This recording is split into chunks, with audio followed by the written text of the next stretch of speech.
All was silent. No wind. No energy. No creepy internal voices. There was nothing. Nothing but the heaviness of night and his own staggering confusion.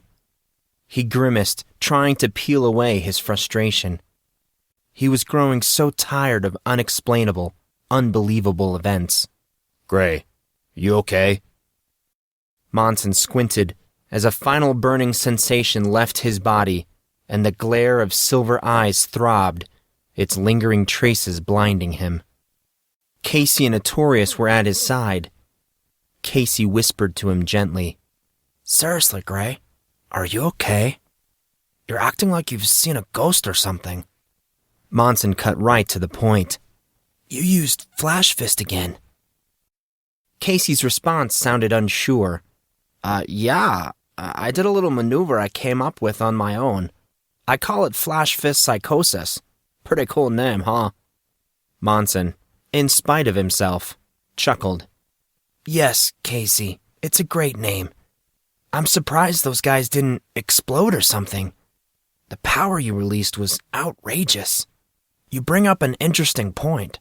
You know, I've been meaning to ask you, how do you always seem to know when I'm using the Flash Fist?" Monson glared at him disbelievingly. "What do you mean, Casey? The fact that you expel all that energy from your body, how could I not know?" "You see, that's what I don't get. How could you possibly know that I manipulate expelled energy?" Monson tried his best not to let his frustration boil over onto Casey, but really, how could he ask that? How did he know that Casey was using expelled energy? Either Casey was playing dumb or was crazy, both of which were terrible prospects. "Casey, I'm sorry to say this, but that's an incredibly stupid question." "How is that a stupid question?" Monson rolled his eyes. "Think about it, Case. How do you think I'm able to tell that you're doing the Flash Fist? What would be the most logical answer?" "Grey, are you telling me that you can see chakra?" "Yes, Casey. That's exactly what I'm telling you." Casey's voice started to sound angry. "Dude, you can't see chakra. It's impossible. It's like trying to see air or ultraviolet rays. Are you sure you didn't hit your head when we jumped the brush wall?" Listen to what he has to say, Case. Artorius placed a hand on Casey's shoulder. While it's true that you shouldn't be able to see chakra, what just happened isn't ordinary either. Something drove me, Grey, and those MIBs to the ground, and it wasn't something physical. "You too, Arthur? Jeez, what's up with you guys?" Casey pulled Monson and Artorius closer. "Listen to me, you two. With the Flash Fest, you have to expel a lot of energy from your body, and then focus your intent. You were probably just feeling my focus combined with my chakra. Energy-centered martial arts will do that. That's another reason that high-level practitioners must have flawless discipline. If they don't, their opponent will read their movements like a book." Monson shook his head in frustration. This was not going the way it should, but what could he do? Trying to reason with Casey right now would be pointless, even if logic did fall on Monson's side. If he still wanted to meet Barty, time was running short. Monson decided to move to the more pressing matter. "We don't have time for this. Let's talk about it after I meet with Barty." Artorius and Casey whispered, Agreed. "Done then. Don't forget, though, we need to finish this conversation." Monson changed the subject. "So, what about the MIBs? Did you kill them? Are we going to need to find some shovels?" Casey seemed to catch on to what Monson was trying to do. "Grey, only you could say that with a straight face. Of course not, dude. I just messed them up a little. The move fries the brain a bit. If all goes well, they won't remember a thing about tonight." "If all goes well?" "Yeah. Well, the move doesn't always work, but hopefully there won't be any permanent damage." Artorius chuckled for a second time. Remind me never to threaten Kylie. "What's that crap you're spouting? I wasn't doing any of that for her. They just piss me off. Sure, Casey. Whatever you say. Monson slowly stood. Once at full height, he craned his neck to see over the brush wall. So, what do we do with Mr. Skywalker and his buddy Jim? More voices from the main pathway answered the question. HQ, we have men down. I repeat, we have men down. Send all extra units. Location, the student dormitory. I think it's about time we make our exit, fellas. Artorius' conversational tone hardly hid his apprehension. We don't want to be here when the CIA and the rest of Barty's men get here. CIA? Monson was unsure that he had heard right.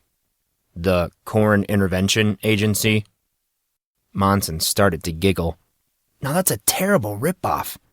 The Central Intelligence Agency should sue for trademark infringement. Additional voices and footsteps indicated the arrival of more of Barty's men, along with some of Corn's special CIA security force. We should split up. Casey popped his head just above the hedge line of the brush wall. Gray, you still going to see Barty? Monson nodded. Yeah, but hold on. Back up a second. Why are we splitting? Shush, you two. Artorius pulled both Monson and Casey to the ground.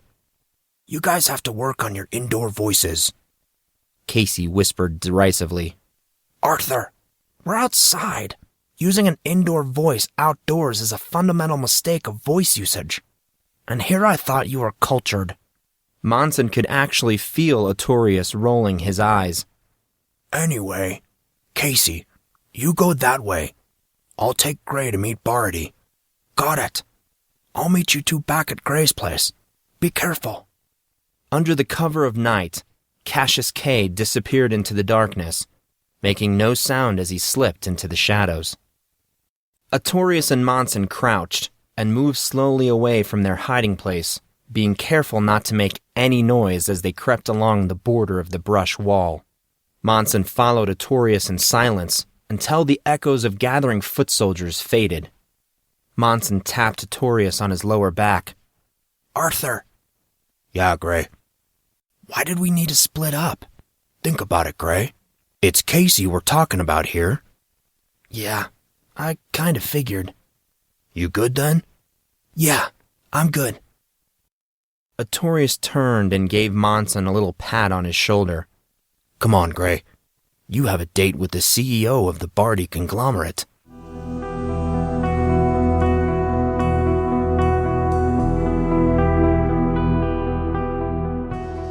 You're late, Mr. Gray. Christopher Barty sat in a refined manner, sipping on wine and sampling a fine assortment of cheese and crackers.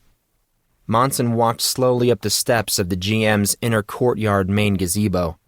Barty's goons patrolled the space, pacing in an assertive, confident way. They looked like machines moving in countless repetitions from one checkpoint to another. Before long, Monson started to see and memorize a pattern as the MIBs ran through their routine once, twice, then 3 times. He tried to ignore them and focus on Barty. Barty continued to sip on his wine, his face portraying nothing of his feelings or intention. Aaron Gibson was a great deal easier to read. He remained completely rigid, just behind Barty, watching the approaching Monson. At the sight of him, Monson felt a hasty desire to throw a vulgar gesture towards the assistant. I'm glad you could make it, Mr. Gray.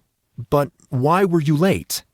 Barty offered him a seat, pointing to it with his wine-free hand. Monson pulled out the chair and sat. It's past curfew, Mr. Barty. I had to sneak out to meet you. If you were concerned with timeliness, you should have set the meeting during regular school hours. Then again, you already knew that, didn't you? Barty let out one of his infectious laughs. You are certainly correct, Mr. Monson. Do you mind if I call you Monson? Not at all. Monson helped himself to the tray of cheese and crackers. But back to my question, Mr. Bart. Please, call me Chris. All the Mr. Barty this, Mr. Barty that. It's very tiresome. Monson popped the cracker and cheese into his mouth and gagged almost immediately, spitting out the food. Holy freaking crap! What was that? Vieux bouillon. Barty attempted vainly to hold back his amusement. Renowned as the smelliest cheese in the world. Definitively an acquired taste, but once you do... You see, that doesn't make any sense to me. What do you mean, Monson? I mean, why would you force yourself to acquire a taste of something that awful? Christopher Barty studied the inquiring face of Monson Grey, as if the answers were tattooed on the crinkled lines of his forehead. He sounded unsure once he spoke. I don't know, Mr. Grey. That's an excellent question. Monson. What was that, Mr. Grey? You asked me for my permission to call me Monson, and then you reverted back to Mr. Grey. I was just reminding you. Call me Monson. Barty laughed again. Sorry about that, Monson, my boy. A crushing pang of familiarity slapped Monson's face. My boy. Monson's hand moved on its own, gravitating towards his pocket and grasping a white piece of paper. He threw the crumpled invitation onto the table. I believe you were going to answer a question for me, Chris. Barty glanced at the crushed paper on the table. That I was, Monson, but one question at a time. Did you not want to know why I asked you to meet me here tonight, and after hours? Monson refrained from saying that he did not care about that anymore, despite his inclination to do so. The only thing that kept him from blurting out that exact comment was the knowledge that later he would be upset with himself. That knowledge in mind, he gritted his teeth and answered, Yes, I want to know why you brought me here and why we had to meet so late. Barty took another sip of wine. It may be shocking to know, but the answer is an exceedingly simple one. Monson waited patiently for the punchline. I was testing you, Monson. You were testing me? Yes, I was testing you. What could be said after a confession like that? Monson did not know what he should be feeling. Should he be angry, confused, annoyed? He just did not know. He settled on confused and let the emotion reflect so it was easily noticeable. I see that you're confused. Oh, and I was trying so hard to hide it. Monson caught a glimpse of Gibson, who gave an unexpected, appreciative chuckle in reaction to Monson's sarcasm. Barty continued, either not noticing or choosing to ignore Monson and Gibson. Do you want to know why I'm so successful, Mr. Grey? Another cheeky comment, half a second away from leaving Monson's lips, never quite made it out. Cold. Monson felt the cool impatience that started to emanate from Barty.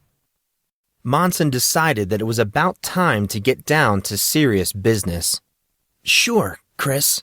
Why don't you tell me why you are so successful? Because I always have better information than the next guy. So you were testing me to get information? Barty continued as if Monson never asked the question. I have found that the most accurate indicators of people are their true desires, their morality, and their ingenuity. All of these can be seen in a situational task, like the one I assigned you. Monson did not quite catch his meaning, so he remained silent. Barty leveled a penetrating stare across the table. Look what I found out about you, Mr. Grey. I found out that you are resourceful. You were able to find a way out of the barracks, move along patrolled grounds, and arrive here, all without being caught. From that, I ascertained that you are gutsy, maybe even reckless. You were willing to come here, despite the chance of serious punishment, and without knowing the nature of the information that I had to share with you. This fascinates me. Incredibly enough, there is something about you that tells me not only did you ignore the consequences of your actions, But it hardly seems like you even considered them. Here's the kicker, though. I also discovered that you were cautious and logical in your recklessness. Case in point, I told you in my letter to come alone, but I know that you have at least one of your friends out amongst the gardens here. Finally, I determined that you are willing to do what it takes to get the job done. Though I can't be certain, I am willing to bet that you had something to do with the commotion in front of the barracks that Mr. Gibson keeps hearing about on his all-too-expensive phone over there. Barty glanced knowingly over his shoulder, acknowledging Aaron Gibson. Now, I was able to accumulate all that information by handing you a simple white envelope. How could I not take advantage of such an opportunity? Ultimately, you will find, Monson Grey, that life is merely a series of tests.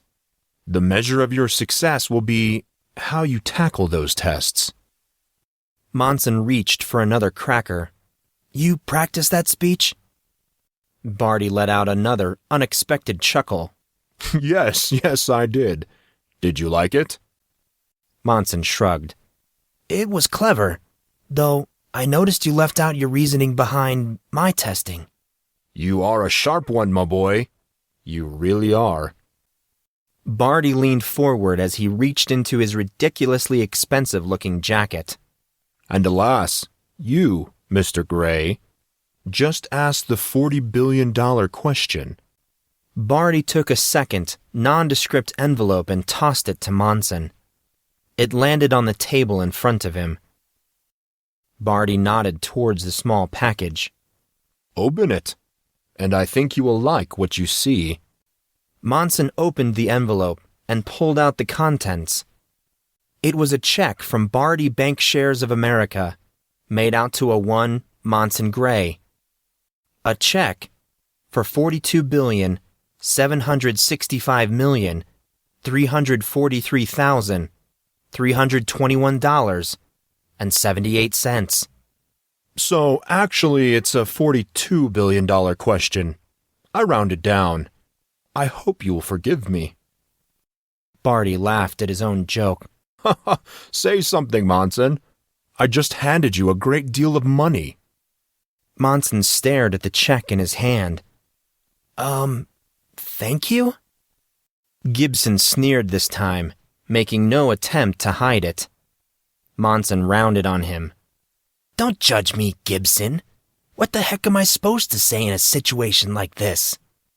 Gibson's face soured, even as Monson refocused on Barty. Now, don't get me wrong, Chris. Not that having $42 billion wouldn't be cool or anything. I can go and buy that private island that I've always wanted and maybe find out if Bill Gates really is human. But you need to tell me why, and you need to tell me now. It's for your grandfather's share in the Barty conglomerate. A familiar, motherly voice spoke quietly from directly behind Monson. He recognized the voice immediately, faster than immediately. It was as if he knew that she was going to show up. Molly walked out from the shadows, acknowledging Barty and Gibson as she did. Mr. Barty? Mr. Gibson? How do you do? We're fine, Miss Penmantail. Just fine. Monson glanced from Molly to Barty and found both of them with very distasteful expressions. They glared at each other, both faces growing increasingly acidic the longer they looked. Monson attempted to lighten the mood. I see you two know each other. How nice.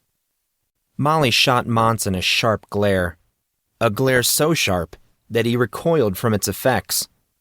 It was plain to see she was pissed. Very pissed. Yes, to answer your question, we know each other. Molly turned her irritation back to Barty. Did you make him an offer? You mean this? Monson proffered the check to Molly, and her eyes flickered downward. A red, hot anger, the funny theatrical kind you see on cartoons when people get really upset or eat something spicy, filled Molly's face. When next she spoke, Monson could tell she was trying to hold her temper. I told you, you were to have no contact with him until I was able to discuss his options. How dare you make an offer without consulting me? You know fully well that legally he could not accept it. Why would you do that? That was certainly true. Monson was a minor after all. Why would Barty do that? Monson thought. Another one of those tests, perhaps? Molly grabbed Monson by the collar. We are leaving. Monson, honey, let's go. She dragged him to his feet and started pulling him away. He ripped himself from her grasp and spun around. Chris! Yes, Monson. I still have questions. Ah, yes, but it seems our conversation has been cut short. I will allow you one, and answer it if I can. Monson paused, wondering if this was really what he wanted to know. He made the decision in a flash. In reality, he did not even need to ask the full question, but merely say, "The mask, Barty." Molly mimicked Monson's previous action of staring back and forth between individuals. Barty answered slowly and deliberately, lifting a hand and exaggerating his movements. Like I said before, Mr. Grey. Barty pulled at his gloved fingers, one by one. We can't all be as brave as you. Barty peeled the glove and stretched out his hand. Monson stared at the hand of Christopher Barty and the thin white scars that covered it.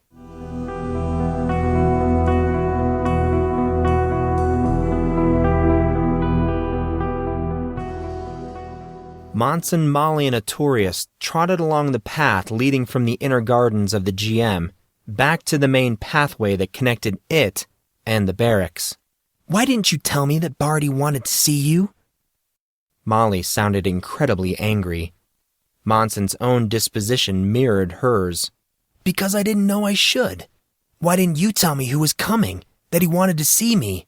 You obviously knew. What's all this about? What about Grandfather's shares in the conglomerate? Molly sighed as she glanced around her surroundings, apparently looking for eavesdroppers. I suppose now is as good a time as any. Your grandfather left you, well, everything, Monson.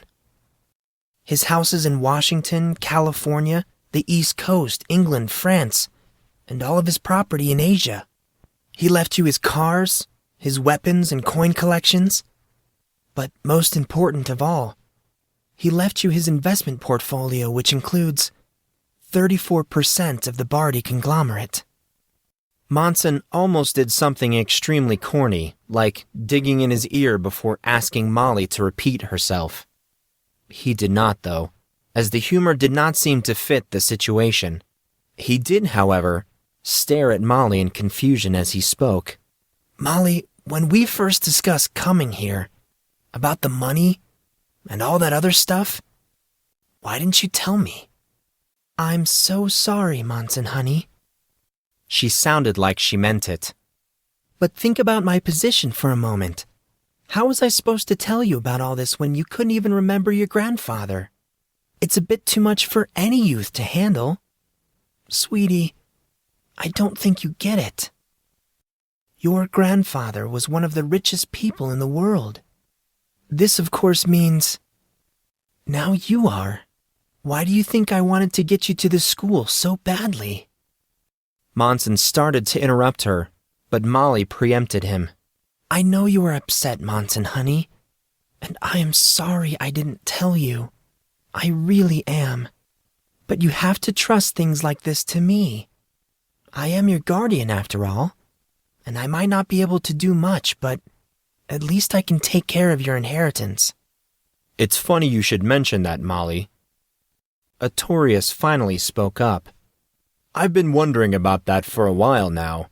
Ever since I found out that Monson's grandfather was the elusive silent partner of Christopher Barty, I've been thinking about his estate, and a little about your reasons for coming here.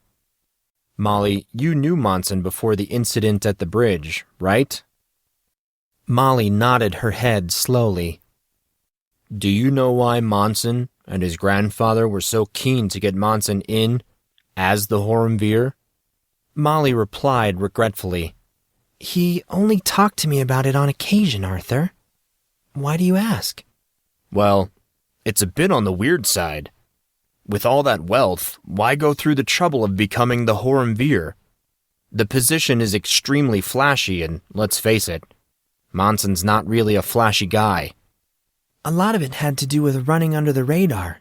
Molly, that doesn't make any sense. What about the Horumvir position is under the radar? It's about as far over the radar as they come. Molly smiled in a sad sort of way. That depends on what kind of radar you're trying to avoid, Monson dear. Monson and Artorius waited for Molly to continue that thought, and felt disappointed when she did not. Molly quickened her pace. I've been meaning to mention this for a while now. There's a lot of history that I haven't told you, Monson. Stuff that might help you remember and, if not remember, cope with current circumstances. I just haven't been able to get all of Marcus's affairs in order, so I wasn't sure where to start. You sound sort of stressed, Molly. Did my grandfather have a lot going on? Molly smiled weakly. You have no idea, Monson dear. No idea. The conversation took a brief reprieve as the trio neared the barracks. Many MIBs and CIAs were making a racket securing the area as the emergency medical staff tended to the injured Mark and Jim. Molly maneuvered the boys skillfully, using her intimidating presence when anyone tried to stop them or ask them questions. Monson stole a glance at the prone figures of the MIBs. He truly hoped that there would be no permanent damage. The three used the regular student entrance instead of the Horumvir's private elevator, which meant that there were several flights of stairs in their foreseeable future. Monson did not mind, though. It would be nice to work off some of the excess energy from the night, and of course, there was pondering to attend to. Pondering that could not wait much longer. He groaned. It was going to be a long night. He and the others passed through the boys' entrance of the barracks dormitory and moved straight for the elevator in the middle of the floor. Idly, somewhere on the wisp of his wandering concentration, Monson noted that this was the first time he had been to one of the dormitory floors. The thought unsettled him a little. Not that this was shocking or anything. Routinely, and really without thinking about it, the boys opted to gather in his apartment for obvious reasons. He made a mental post-it note to correct that the next time they all had some leisure time. Molly marched Monson and Artorius to the elevator. I really should give you three a scolding. And yes, I meant you three. I know that Cassius is involved in this. Where is he? Artorius and Monson exchanged glances, though it was Artorius that actually spoke up. In truth, we really don't know. Really? Replied Molly doubtfully. You have no idea where he is? The elevator chimed as it touched down, and its doors opened. They entered without a second thought. No, we really don't. Monson picked up the explanation. He leaned back as the doors started to close. He left us shortly after. Hey, hello, can you hold the elevator? They heard the voice off in the distance, but a yell from inside the elevator space scared everyone within earshot and drowned it out. A banshee shriek spilled from Molly as she jumped around as if she were possessed. A rat! I just saw a rat! Kill it! Kill it! Monson! Arthur! Get it! Monson searched frantically. Now that she had mentioned it, he did see something in his peripheral zip through the closing door at the last second, but he just figured it was... Monson went rigid as he felt something rub up against his leg. He dipped down and gazed into bright yellow eyes that contrasted sharply against pitch-black fur. He smiled. His friend was back. Molly, relax. He's a friend. Monson offered a hand, which the cat met with enthusiasm. Well, hello there. It's been a while. How are you? Wait, you weren't the one that called a second ago. Then, who? The doors parted with another ding. Thanks, guys. I really didn't feel like walking. Monson, Artorius, Molly, and even the black cat stared awestruck at Damien, the Diamond Peterson.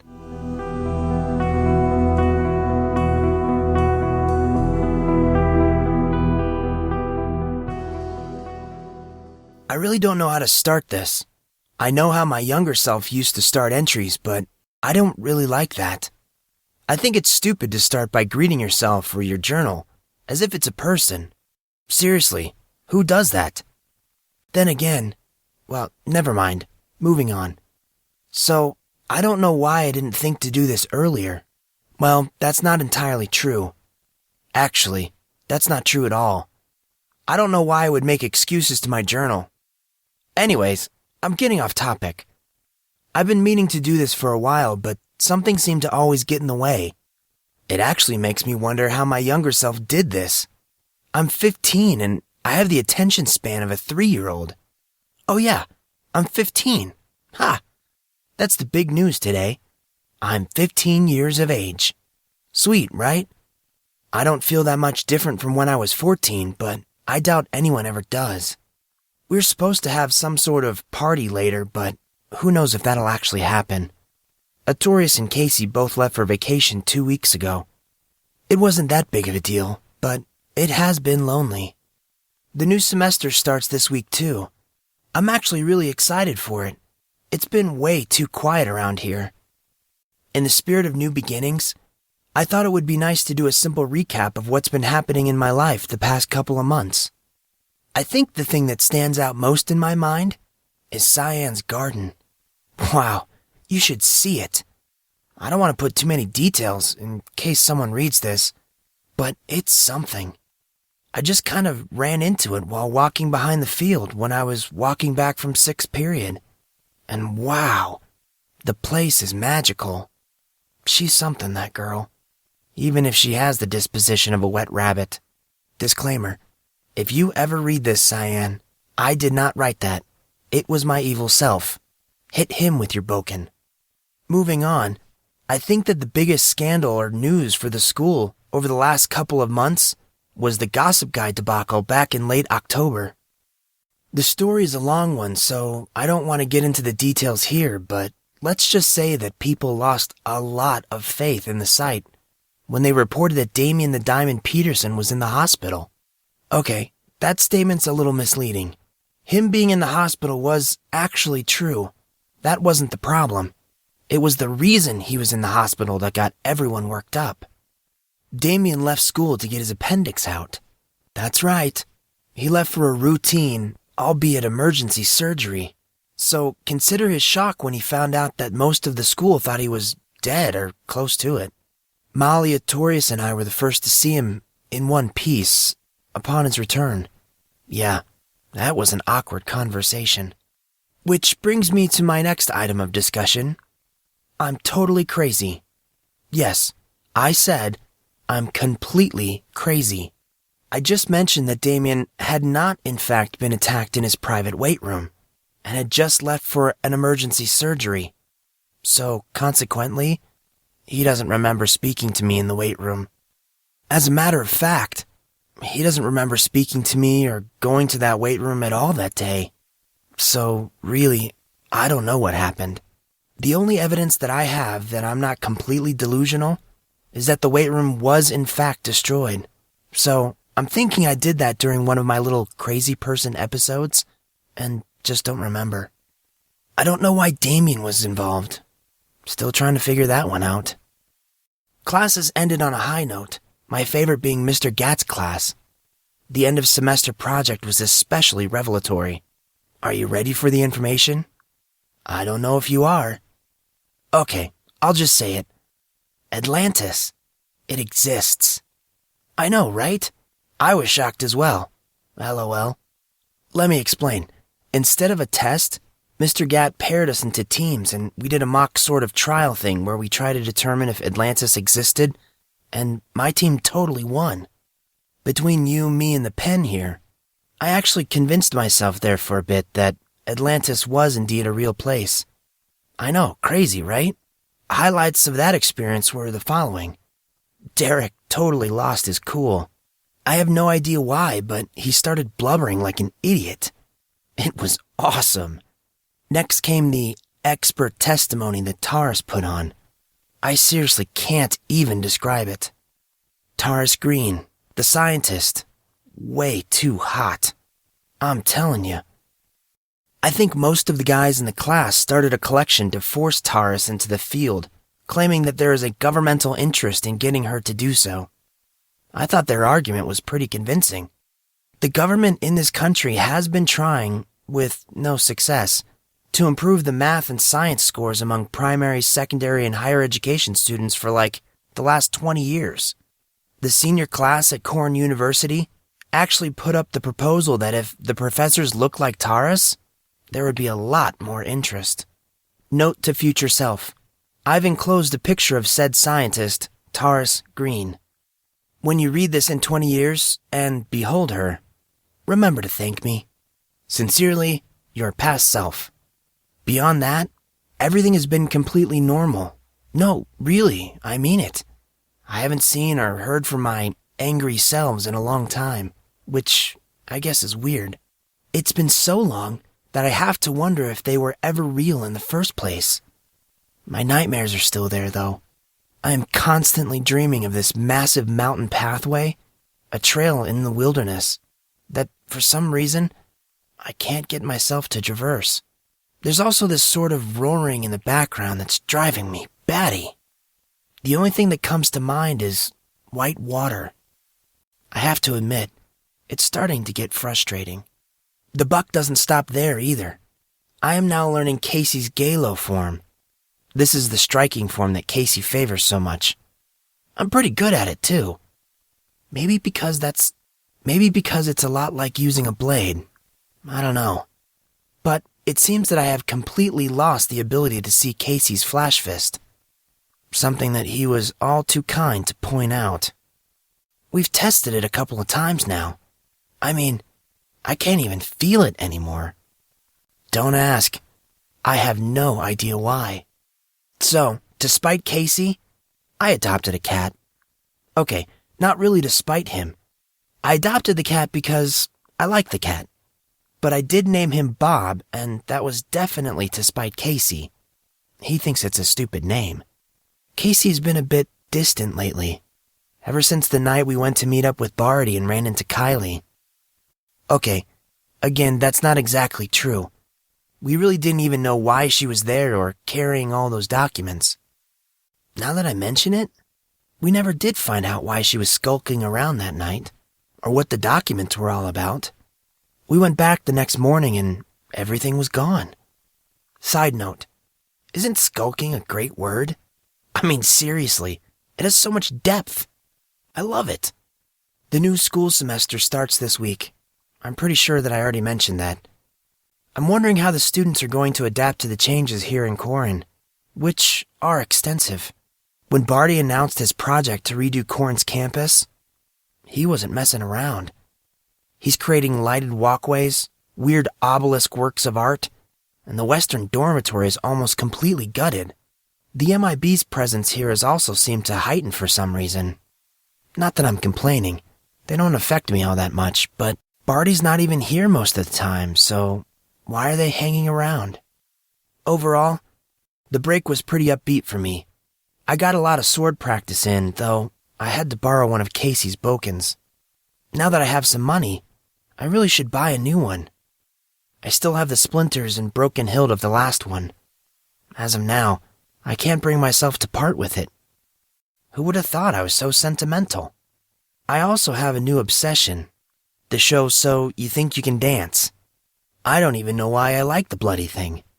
It's like in its 50th season, but man, I love Master Grey. Brian poked his head in Monson's room. You have guests. Monson looked up from his journal. All right, Brian. I'll be out in a minute. Monson skipped a page and started writing again. I forgot to say, Barty came back with another offer, and this time Molly accepted it. I'm not going to put the amount, but I've basically got more money than I know what to do with. I thought about buying a mountain. I've never known anyone who owns a mountain. Maybe I could put my face on it like Mount Rushmore. Mount Grey. I wonder how hard that would be. I might have to look into that. I better go. People are here. I will check in with you later. You? Blah. There I go, personifying my journal. I feel so lame. Monson put down his pen and went to meet his friends.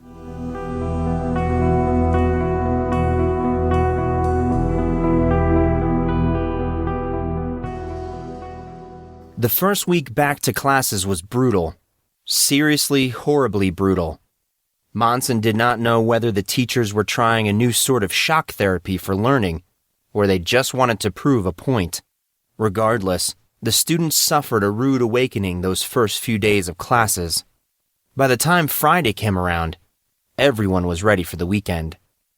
Monson, Artorius, and Casey stayed in that Friday, deciding to forego the student mixer and the crowds.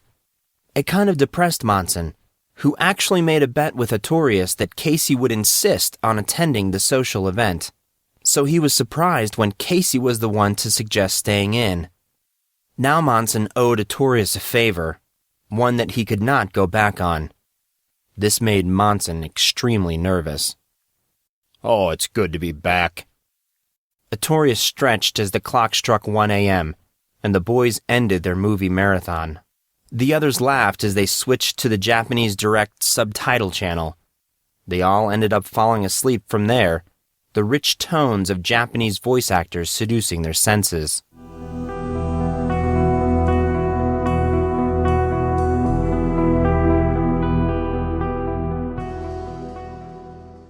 Cassius K needed a beating in the world's worst way.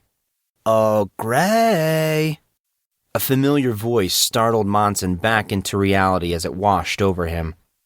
He felt annoyed, as he had just been enjoying an utterly delicious sleep. But Monson recognized the voice that just entered the room, and it was not smart to remain unaware when Casey came for a wake-up call. Monson held his breath, hearing the patter of bare feet pop on the floor and go airborne. Monson reacted in an instant, rolling to his left and fleeing his blankets.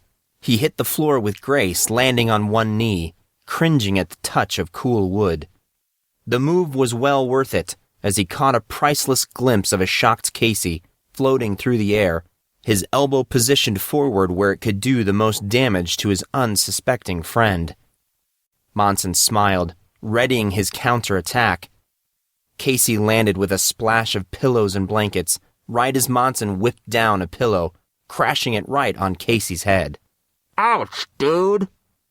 Casey's voice came out muffled from under Monson's weapon. "How did you know, man? Unfair. I'm calling for a recount." You seem to be in good spirits. Artorius assumed his customary position by the full-frame window, overlooking the national forest. I do find myself feeling really good today. I had an excellent night's sleep, one of the best I've had in a long time. You must be feeling good. You reacted very well there. We'll make a fighter out of you yet. Monson beamed, taking a sarcastic bow, which he ended up paying dearly for, as Casey sprung out from under the pillows and pounced. After their scuffle, the boys moved from Monson's bedroom to where Brian's customary muffins, fruit, and juices sat waiting. They each grabbed one and proceeded to the sitting area where they ate and chatted idly about what they should do with the day. How about a workout? Artorius tried to speak between massive bites of a bran muffin. Gray's been looking so good these days. I hate to waste the time. You just wait, Case. I'm going to make him good enough to beat both of us. Casey started to whine. "An hour and a half, 5 days a week is totally enough. Besides, we start basketball soon. We should take advantage of days like this." Casey's right. Monson yawned.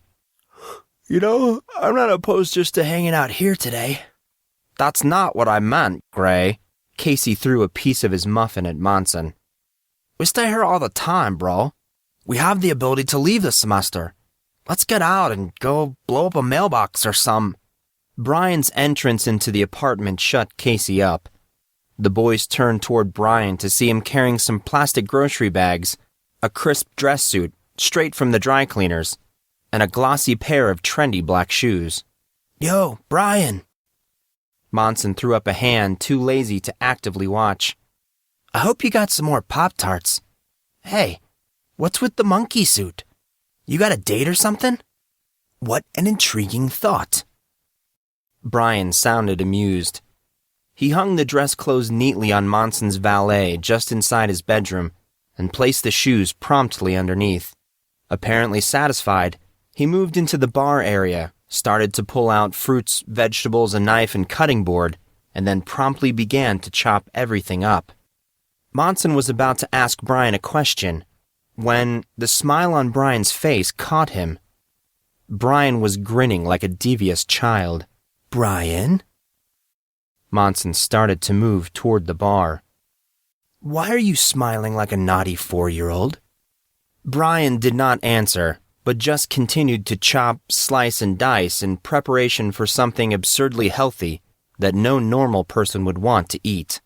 Brian sliced the last apple, then proceeding to the sink, he started to wash his hands, that same knowing smile transfixed to his face.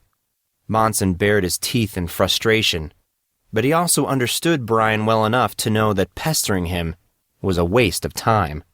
Monson had just about given up when Brian said quite suddenly, Master Grey, it is about that time. Please, open the blinder to the TV. Brian? Monson stared at him, unsure as to what to do. Why are you acting hero? Brian shot him that same warm smile. Open the blinder to the TV. Resigned, Monson turned towards Casey and beckoned for the huge controller sitting on his coffee table. Casey grabbed it and gave it a toss, which Monson caught nonchalantly. He pushed the reveal icon at the top of the screen, and with everyone else in the room watched as the automatic blinder retracted. I'm never gonna get over that. Casey smiled. So cool. As the reverbs of the last gear sounded and shifted into place, Monson turned back towards Brian. Are you gonna tell me what's going on now? Brian again did not say anything, but gestured towards the controller in Monson's hand, which Monson gave to him. Brian turned on the TV and started flipping channels until he reached the All Access network.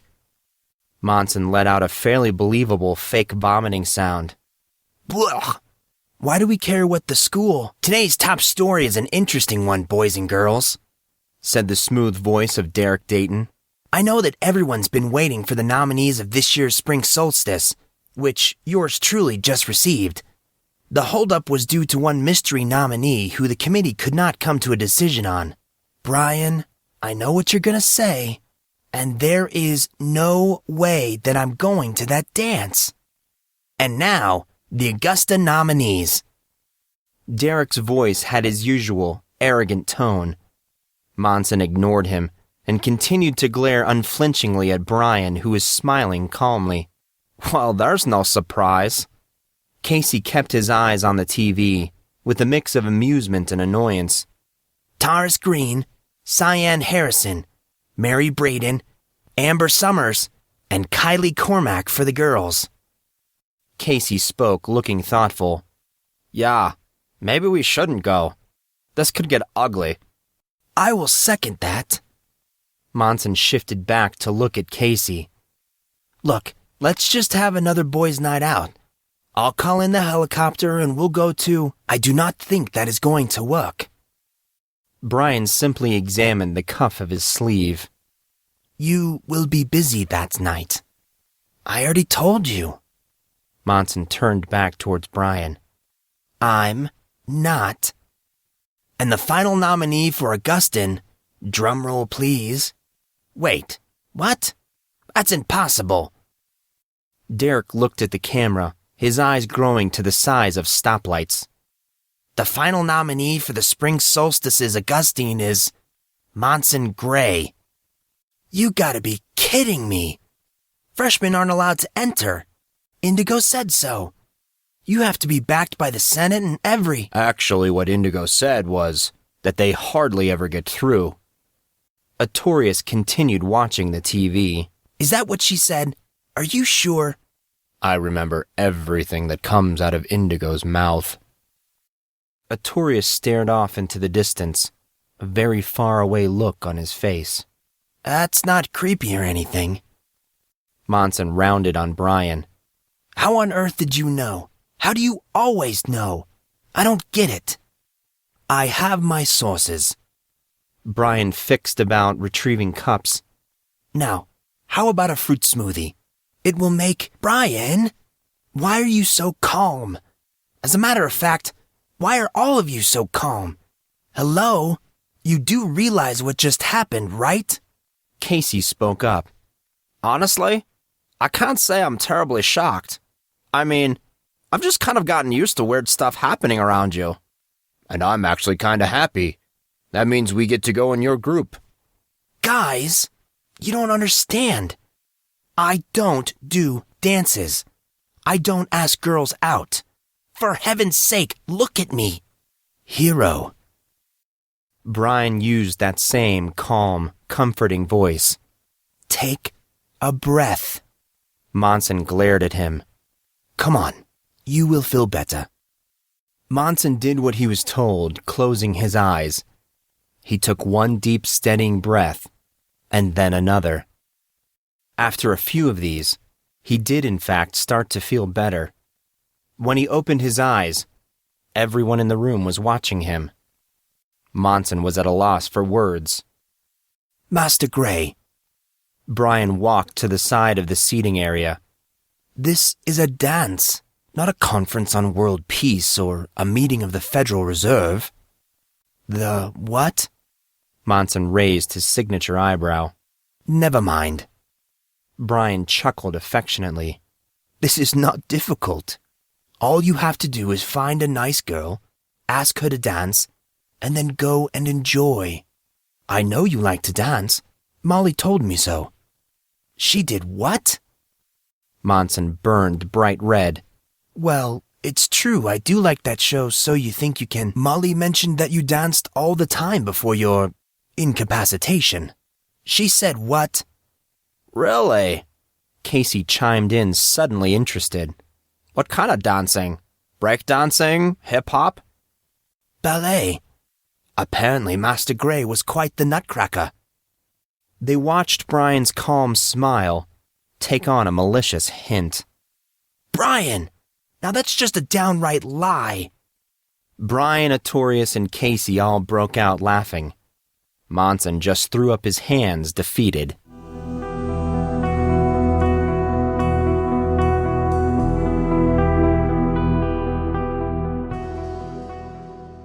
The news of Monson's nomination spread like a weaponized version of the Black Plague. As such, by Monday night, everyone in the school, including the teachers, knew that someone from the school senate entered and backed Monson Grey. This did not go over well. Not at all. In the other students' defense, Monson thought it probably would not have been any better for any other freshman. It was not until that night that Casey explained. Apparently, the dance was a huge deal, with all kinds of important people, and ripe with all kinds of opportunity. Many of the most successful newcomers in show business made their connections through the meet and greet and the dinner of eloquence. There were a great many foreign figures and political leaders that also attended, giving the politically savvy an opportunity to wine and dine. Truthfully, just about every industry imaginable was present, from news to music producers. Monson lamented upon hearing this. No wonder everyone was so pissed. Thoughts of the event seemed to occupy the minds of all the other students with a consistency that bordered on festering. Girls were looking at boys with newfound fire as they scouted their potential matchups. The boy nominees, which included Damian Peterson, Derek Dayton, Boston Timberland, and a few others Monson did not know, all dealt with a renewed or newfound spotlight in different ways. Monson, who already had an inordinate amount of attention, was receiving even more than his fair share. As idiotic as it sounded, he was now being approached by random girls who would attempt to force conversation about things like the weather. The weather? Seriously, who does that? Artorius and Casey, of course, were not the least bit empathetic. When did I walk into the Twilight Zone? Monson fell into step next to Artorius and Casey. The two had been waiting patiently while a group of sophomore girls Monson had never seen, let alone talked to, accosted him. It's a big opportunity. Casey spied over his shoulder at the girls who were waving enthusiastically. The youngest hornbearer in history is now nominated by the school senate, a task that most understood as impossible.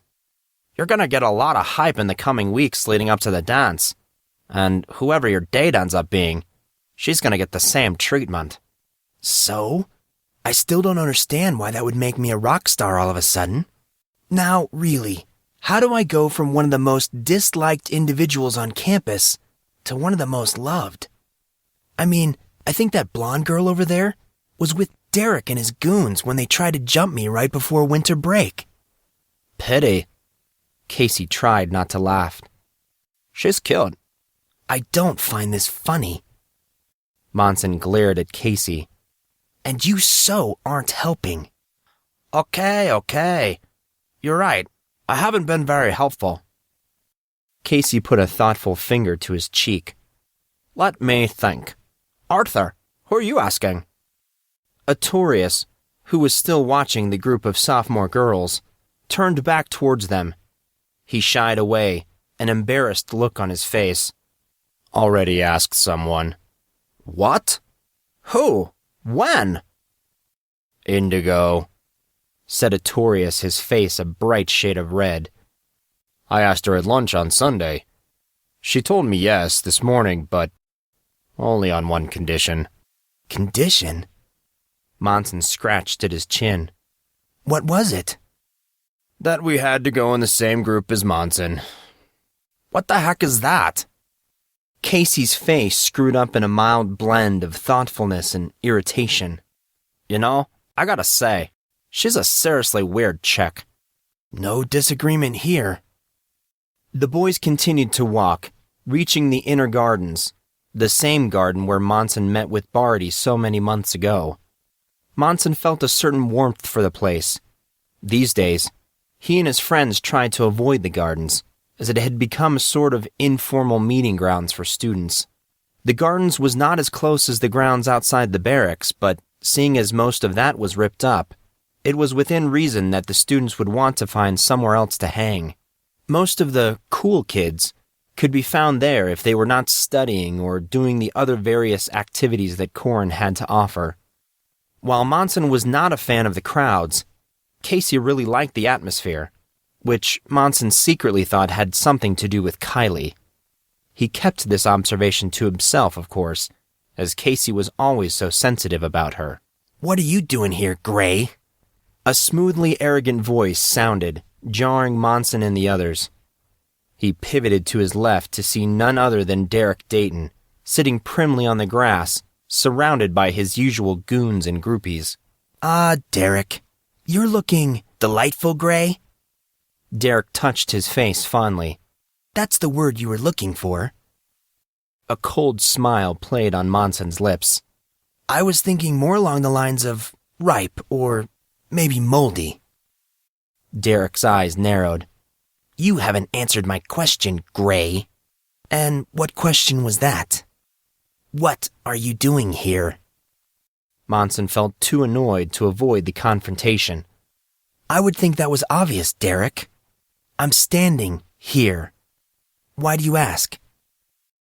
I thought I forbade you from coming here. Yes, you did say that, didn't you? Monson offered a very friendly, very fake smile. But there's a problem with that. You were under the assumption that I care about what you say. Oh, and FYI? Monson leaned down towards Derek, starting to whisper. I don't. His comment hung in the air for a moment, the quiet following like a hangover. Always the hero, aren't you, Grey? Not by choice, Derek. Monson motioned to the others. Your day is quickly coming, Grey. Just you wait. You really are an idiot, Derek. You know, I don't even know why you hate me so much. I couldn't agree more. A quiet, yet penetrating voice shot through them, causing all to glance towards the sound. I think your hairline is receding, Derek. You may want to get that checked out. Cheeks and soft, slightly pink lips were all that could be seen under the dark baseball cap set as an obstacle to the mountain of shiny black hair. Cyan stepped forward, closely followed by her sister Indigo. Ah, Cyan.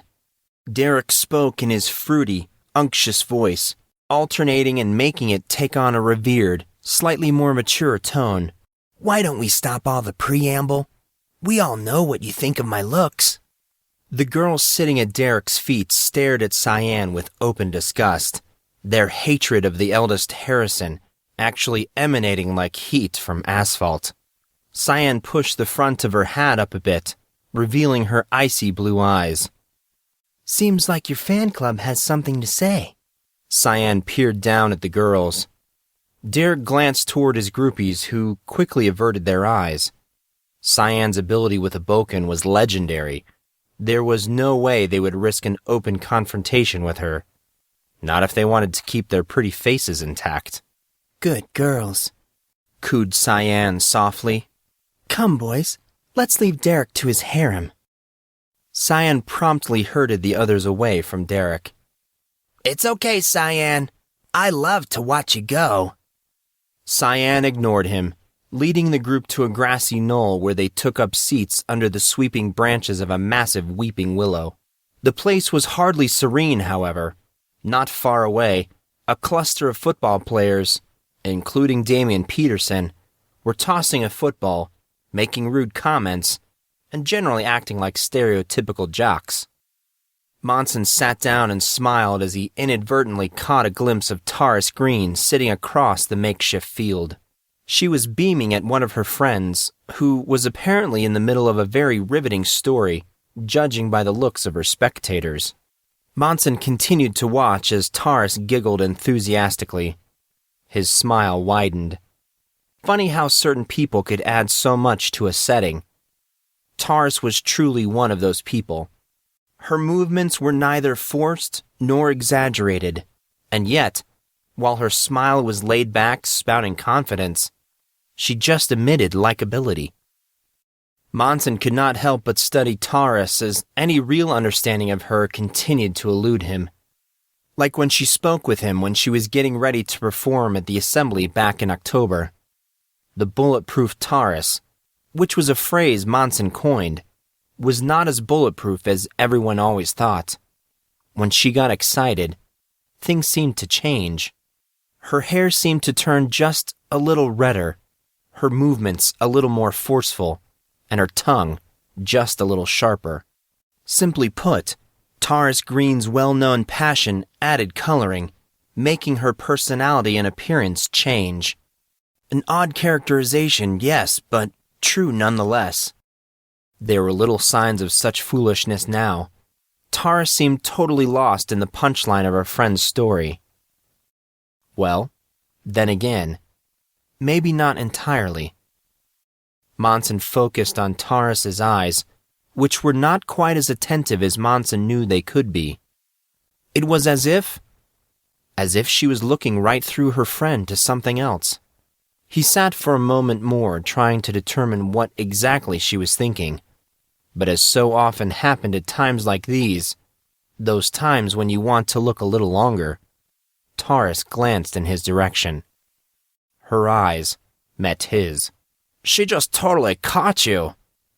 Casey started to chuckle. Man, that girl likes to tease you, bro. Artorius was the one who answered. Ha! Grey likes to be teased by that girl. Who are you kidding, Case? Besides, at least he's got something going on. She's not even that cute. Indigo adjusted her expression, attaching a gnarly look to her face. She stared at Taurus, even as Taurus reinvested into conversation with her friends. She looks like a hedgehog with all that. Not even that cute. Casey sputtered in outright indignation. Are you insane? She's one of the hottest girls in, as far as upperclassmen girls go. Monson noticed Artorius' obvious emphasis on upperclassmen. Kylie's cuter than Taurus. Both Indigo and Casey narrowed their eyes at Artorius, the daggers manifesting with spiteful clarity. Artorius did not seem to notice, however. And Cyan is cuter than both of them, so I'm not sure what you two are arguing about. Now, there was an interesting development. After Artorius' declaration, Monson attempted some restraint, forcing himself not to instantly stare at Cyan. It was in vain. He settled his eyes upon her and watched as a slight rosy tinge colored her olive skin. An amazing phenomenon that Monson remembered seeing a few times before. Artorius was right. Cyan really was beautiful. Anyway, Monson, as I was saying before we were so rudely interrupted. Casey threw a nasty glance at Indigo. I think I gotta wait for these random chickadees to leave you alone, bro. Monson tore himself from Cyan. I'm all ears. Casey nodded. So, check this. The only way to get these random girls to leave you alone, beyond actually going with someone, is to set the bar so high that they won't have the guts to approach you. What the heck does that mean? It means you need to ask someone to this dance, bro. Monson glared at Casey as he replied sarcastically. Oh, thanks, Case. That's a lot of help. Whatever would I do without you? It's the best way, and you know it. That's a terrible idea. Besides, there isn't anyone I want to ask. You meant to say, there's no one that you aren't too much of a coward to ask. Casey's words seemed laced with challenge. That's not it at all.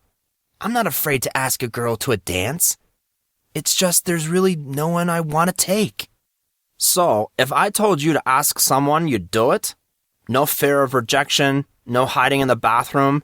You just walk right up to her and ask? Of course. Monson folded his arms indignantly. Okay, then. Casey glanced around their little circle. Why don't I pick someone and you ask her? Excuse me? No, seriously, listen to my plan. Casey cleared his throat. 2 birds with 1 stone. You ask someone who is totally hot and super popular, who will probably just say no. If they say yes, then sweet, you're good to go, but you'll be expecting them to say no. Once they do, you've set the bar so high that all of these other girls will have to leave you alone, thinking that you're that type of guy. Furthermore, we can establish you're not a chicken. Monson sat there and thought for a while, slightly looking off into the distance, his eyes unfocused. As stupid as it sounded, there was a rather perverse logic to Casey's suggestion.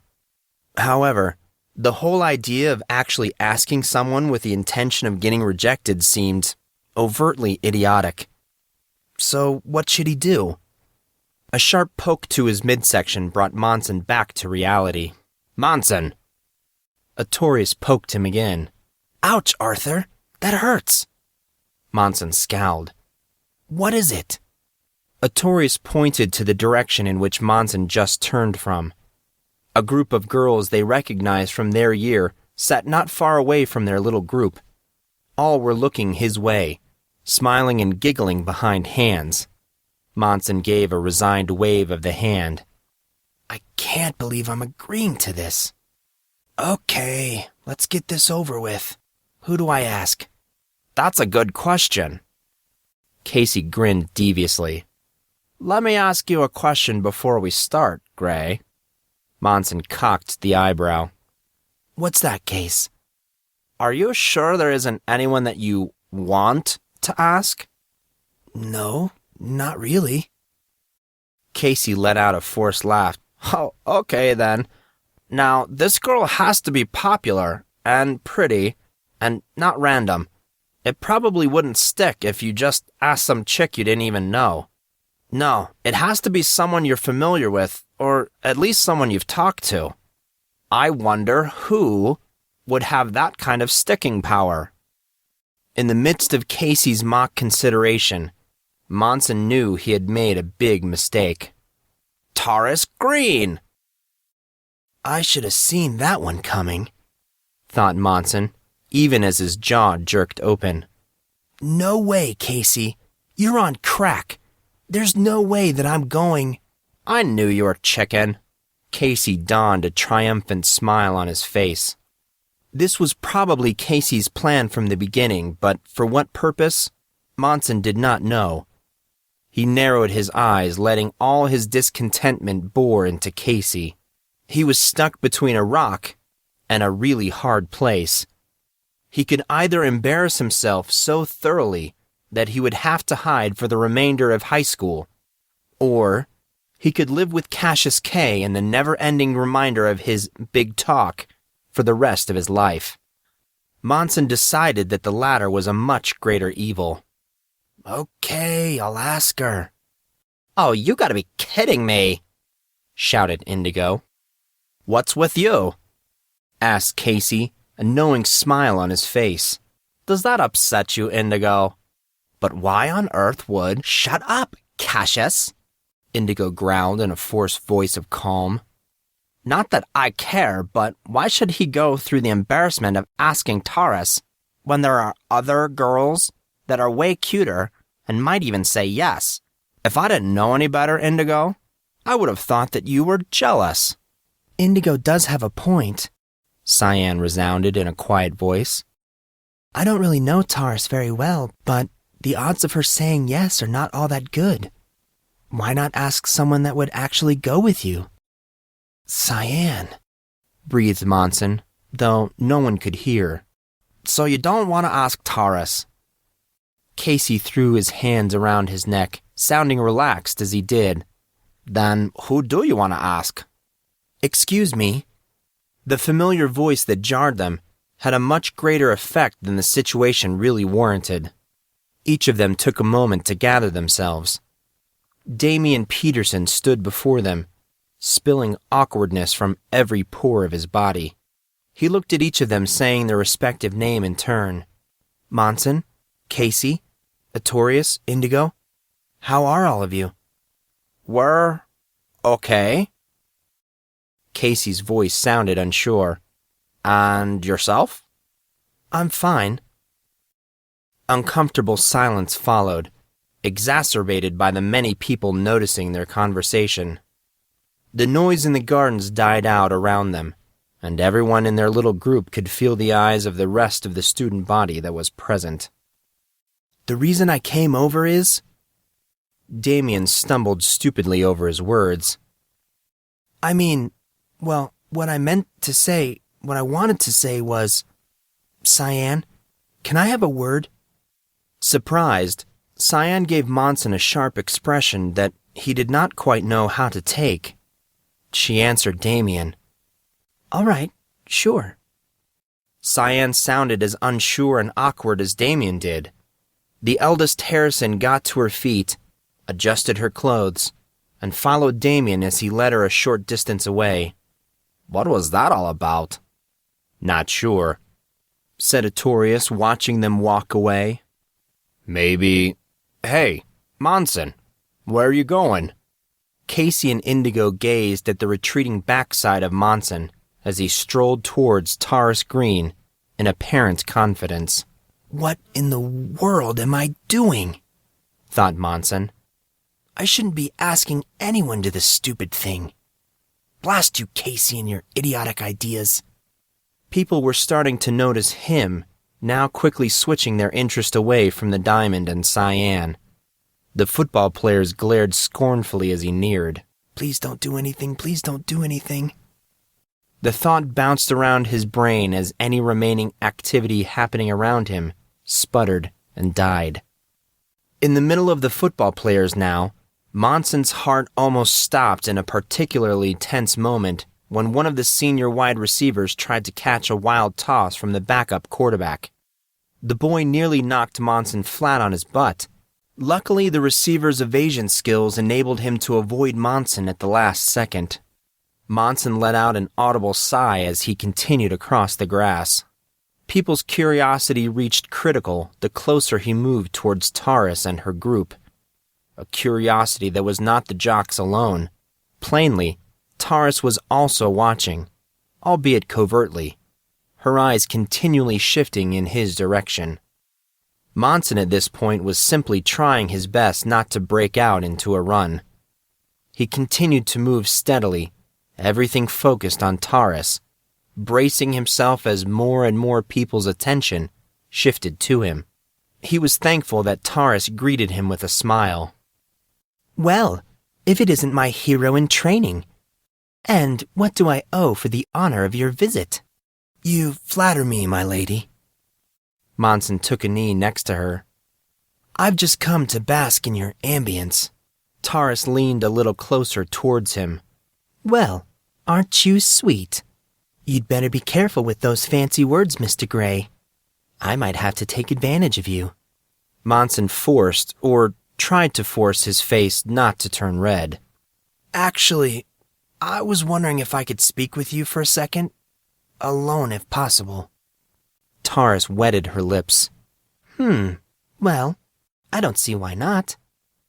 Monson stood up, proffering his hand to Taurus, and accidentally caught a glimpse of Artorius, Indigo, and Casey, who were looking at him with complete shock. Cyan, back from her conversation with Damien, was now propped up against the willow, a ways off from the others. That was quick, thought Monson as his eyes met hers. Yet, as always, her expression was unreadable. Remembering where he was, he made another obvious attempt to help Taurus up. She took his hand and stood up, sweeping under her skirt so as to not flash the entire varsity football team. Taurus let go of Monson's hand, her fingers skimming his palms and fingertips. Monson tried to control his trembling extremity. Get a grip! Monson took his other hand and clamped down on the trembling one. Just do it and be done, he thought. Taking deep, steadying breaths, Monson reached a stone bench tucked away from the student body. Despite the distance, he could still feel a great many eyes peering at them with varying degrees of interest. Whipping his mind back, he began to steel himself for this idiotic venture. Thanks for giving me a moment of your time. He was not really sure where to start. I need your help, and you may be the only person that can. Can't say that was what I was expecting you to say. Taurus gave a slight pout. A look of confusion worked its way onto her otherwise relaxed appearance. But I will help you if I can. What can I do for you? I'm in desperate need of your expertise. I'm not sure where you're going with this, Monson. Monson tried to hold back a nervous laugh. No, of course you wouldn't. It would probably be easier if I just asked. Would clear this whole thing up faster than me trying to sit here and explain. I mean, honestly, how dumb am I standing around rambling like an idiot when you don't even know... Know what? Asked Taurus, cutting across his babbling. Taurus, would you go to the spring solstice with me? Holy blue bloody crap. He actually did it. If Taurus was surprised, then she hid it well. Oh, Monson, You don't have to say anything else. I totally understand. Monson could barely contain his embarrassment and was starting to understand how dumb of a plan this was. He should have just asked someone he liked, or at the very least someone that would have said yes. What was he thinking? Well, he might as well finish it properly.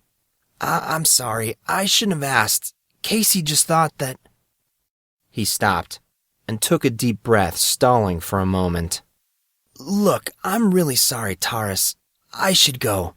Thanks for taking the time.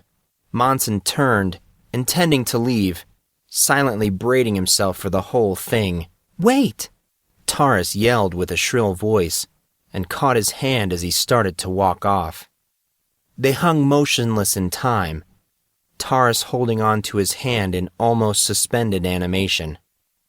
She gave him a little tug, just a little one, applying just enough force to make him turn back towards her.